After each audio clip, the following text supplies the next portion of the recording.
Bienvenidos a un nuevo Cara a Cara del blog de Bankinter. Soy Esther Heredia y hoy tengo el lujo de hablar de economía con dos figuras de primer nivel, Álvaro Nadal y Jorge Dezcayar. Bienvenido, Álvaro. Muchas gracias. Bienvenido, Jorge. Muchas gracias. Muchísimas gracias a los dos por estar aquí. Antes de empezar, repasamos brevemente el formato de la entrevista. Os vamos a hacer la misma dos preguntas a cada uno y al finalizar os haréis una pregunta el uno al otro. Pues sin más, empezamos. En los últimos meses, diversos indicadores económicos han comenzado a reflejar una tendencia de desaceleración. ¿Cómo crees que impactará a largo plazo la guerra comercial en la economía española y qué medidas se podrían llevar a cabo para minimizar sus efectos? Las guerras comerciales son guerras en las que pierden todos. No hay ganadores, porque el comercio genera beneficios mutuos. Si eliminas el comercio, generas pérdidas mutuas. Por lo cual no se entiende que se haya iniciado una guerra comercial. ¿Que España? Pues España es un país que además su desarrollo se ha hecho a base de exportar.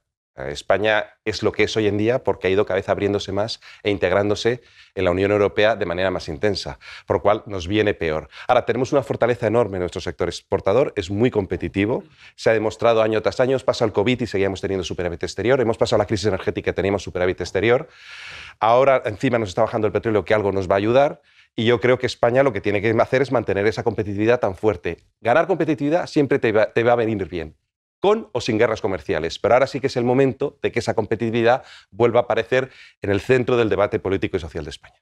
Muchísimas gracias, Álvaro. Jorge, ¿tú qué opinas? Vamos a ver, yo creo que también que las guerras comerciales son malas para todos, ¿no? Y lo está demostrando lo que está ocurriendo, que yo creo que el principal perjudicado inicialmente está empezando a ser ya los propios Estados Unidos, ¿no? Que están notando que las cosas pues no van como... Porque es absurdo pensar que la producción va a regresar a Estados Unidos con los costes de producción que hay allí. Quiero decir, las guerras comerciales no traen esto, ¿no?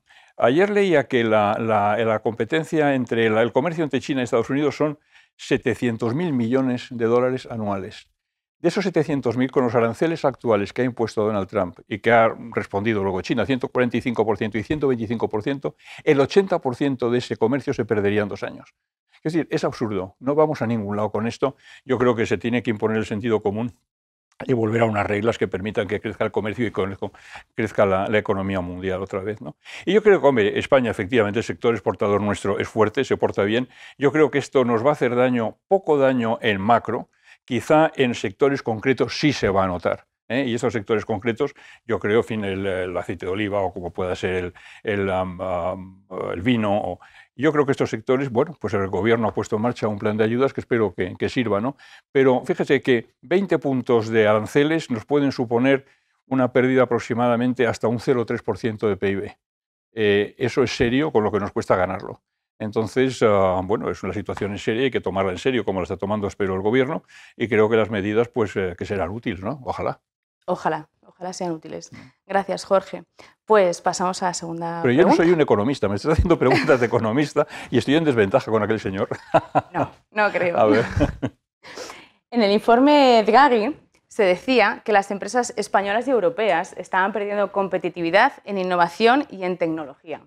¿Creéis que es así? ¿Y cómo podríamos reimpulsarlo? El informe Draghi lo que primero hace es poner otra vez en el centro de la política europea la palabra competitividad, porque habíamos hecho una política, desde mi punto de vista, demasiado orientada a otros objetivos, por ejemplo, la lucha contra el cambio climático, determinadas desigualdades sociales, que es importante, pero sin crecimiento, y ese crecimiento se consigue siendo capaz de producir y exportar, es decir, siendo competitivo, no vas a conseguir los otros objetivos, incluso vas a tener una cierta reacción social en contra. Y esa es la virtud que tiene Draghi. Entonces, entre los diferentes elementos de competitividad que señala a todos, uno de ellos es el retraso tecnológico de Europa.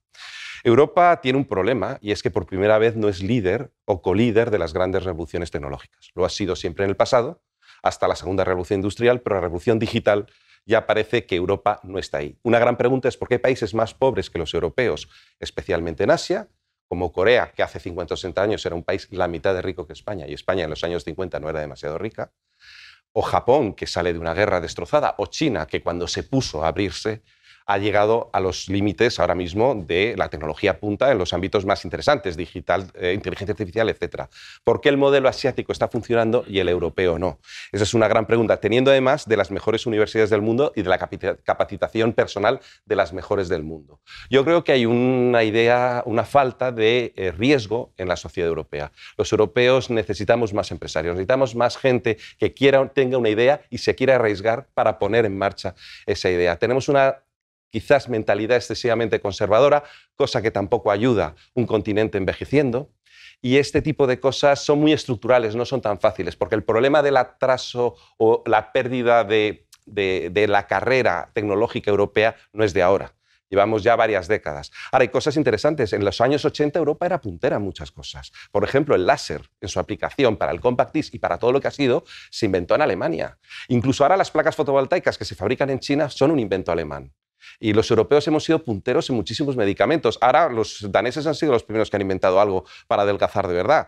Y no hablemos de, por ejemplos que todo el mundo conoce. Y aquí en España el nivel de desarrollo tecnológico ya no se concentra únicamente en las regiones más ricas que todo el mundo conoce. Tenemos desarrollos tecnológicos en toda España y en todas las provincias, que eso es algo también muy novedoso y es de apenas 15, 20 años, yo diría 15. O sea que hay un cultivo bueno, pero yo creo que es necesario que la sociedad tenga claro que eso es a donde hay que poner más recursos. Bueno, vamos a ver, yo creo que si el PIB es el resultado de combinar productividad y población, Europa pierde en ambos terrenos. Estamos perdiendo población. En el año 1900 éramos el 25% de la población mundial, ahora somos el 6% de la población mundial. Y en productividad, como bien decía Alberto, en el año 80 teníamos una productividad comparable a Estados Unidos y desde entonces estamos perdiendo productividad con relación a Estados Unidos, ¿no?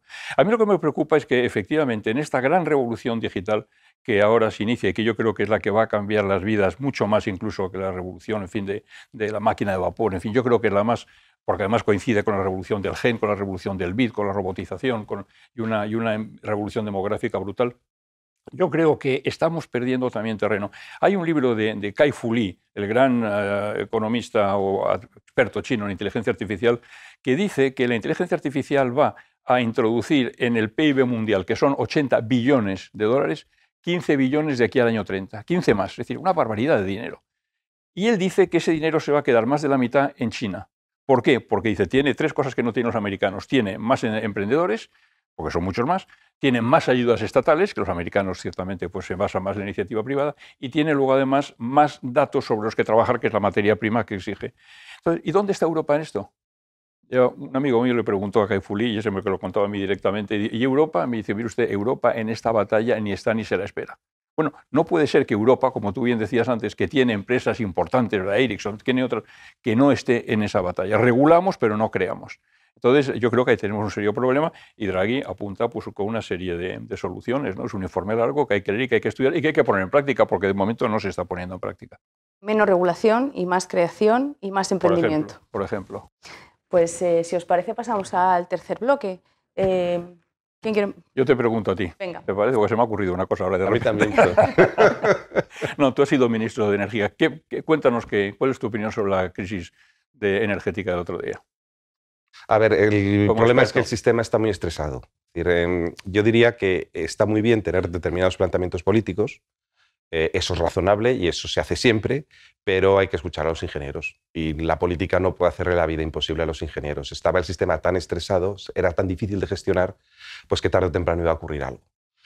¿Por qué está estresado? Pues porque España no tiene interconexiones con el resto de Europa a través de Francia y hay una serie de elementos que hay que gestionar bien en un sistema. El primero es la intermitencia, que quiere decir pues, que la energía renovable no siempre la tienes cuando quieres, sino cuando la hay. Y a veces puede haber en exceso, o sea, no solo por defecto, sino también por exceso. El segundo problema es la inercia. Estos focos que hay aquí están con una energía, es electricidad que es alterna y que va yendo a 50 ciclos por segundo. Esto necesita que alguien produzca esos ciclos y la energía renovable no lo produce. Tiene que ser la convencional. Si la pudiese traer de Francia, sí que podría ser modulado el sistema, pero como no la podíamos traer de Francia, pues el sistema se nos hundió. ¿En dónde? Donde lo tenemos unido, que es con Portugal. Eso se sabe desde el principio. Si estresas mucho el sistema, llegará un momento en que puede haber algo que falle, que es lo que están investigando, pero el problema es un problema de contexto.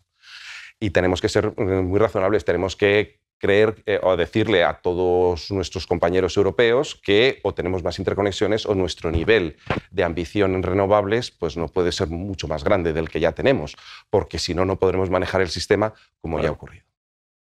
Gracias. Y la pregunta que le quieres hacer a Jorge pues, Álvaro. Hemos hablado de la guerra arancelaria o de los aranceles de Trump, pero eso es solo una muestra de la ruptura del multilateralismo, del orden económico y político de posguerra después de la Segunda Guerra Mundial, impuesto por los propios americanos. Se está hablando mucho de la parte del orden económico, pero también es vital la parte del orden político. Entonces, como ves...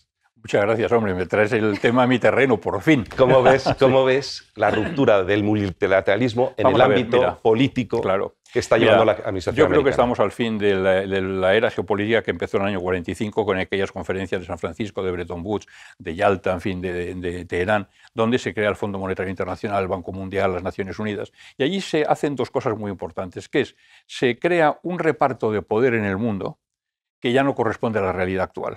Es decir, China en aquel momento estaba en una guerra civil, la India era una colonia, Sudáfrica era una colonia, Nigeria, es decir, grandes países, ¿verdad?, que no pudieron participar en aquello, que exigen un reparto del poder diferente. Y tienen razón. Es decir, hoy debería haber algún país africano o algún país latinoamericano en el Consejo de Seguridad, o por qué no está la India en el Consejo de Seguridad cuando está Francia, ¿no? Es decir, que tiene 1.400 millones de habitantes y que además es potencia nuclear. Es decir, el reparto del poder en el mundo que hizo entonces está caducado. Y las reglas que hicimos entonces también eran unas reglas muy occidentales que no responden a la filosofía, a la trayectoria civilizacional de países como Asia, donde el colectivo es más importante que el individuo, diferencia de nuestra, que nosotros hemos tenido un renacimiento que dice lo contrario, o en el mundo árabe, ¿verdad?, donde el musulmán, donde tienen, en fin, el Corán que dice otras cosas. Entonces, hasta ahora esos países querían cambiar El gran cambio de estos últimos momentos es que Trump se ha añadido y dice, yo también quiero cambiar ese orden, del cual Estados Unidos ha sido uno de los creadores y principales beneficiarios, un orden que nos ha dado 80 años de bienestar económico y de relativa paz política, ¿no? Y lo quiero cambiar porque dice, entiendo que no beneficia a los intereses americanos. Cuando Donald Trump dice que él se quiere quedar con Canadá como un precioso 51 estado, o con Groenlandia, que lo repitió ayer, que no descarta el uso de la fuerza, o con el Canal de Panamá, está diciendo, por razones de seguridad nacional, está diciendo exactamente lo mismo que dice Putin para invadir Ucrania, razones de seguridad nacional, o cuando habla Xi, ¿verdad?, de querer quedarse con Taiwán, razones de seguridad nacional. Es decir, estamos en un momento de cambio brutal. ¿Dónde va a desembocar esto? Yo creo que a corto plazo en un cierto pues, desmadre, en fin, desorganización, y luego pues iremos a un mundo que será esencialmente bipolar, con Estados Unidos y China como grandes hegemones, pero cuando quieren hablar de economía tendrán que hablar con Europa, que todavía tenemos el 17% del PIB mundial, 17% es igual que China, o cuando quieren hablar de armas, pues no tendrán más remedios que hablar con Rusia, que aunque solo tiene un PIB de un 2%, pues sin embargo pues tiene muchas armas nucleares, ¿no? Es decir, creo que a corto plazo, Magris decía que cuando un mundo termina y otro se debate todavía, ¿verdad?, el que nace entre los dolores del parto, estamos en la época de los monstruos. Y yo creo que es lo que nos toca vivir ahora, a corto plazo. Luego las cosas se irán definiendo, ¿verdad?, y aclarando, y llegaremos a una nueva consolidación, a un nuevo orden. Pero de momento lo que estamos asistiendo es al fin de uno y a ver dónde desemboca y cómo el nuevo. A ver si lo vemos pronto. Muy bien. Muchísimas gracias a los dos. Muchísimas gracias a todos y nos vemos en un próximo Cara a Cara del blog de Bankinter.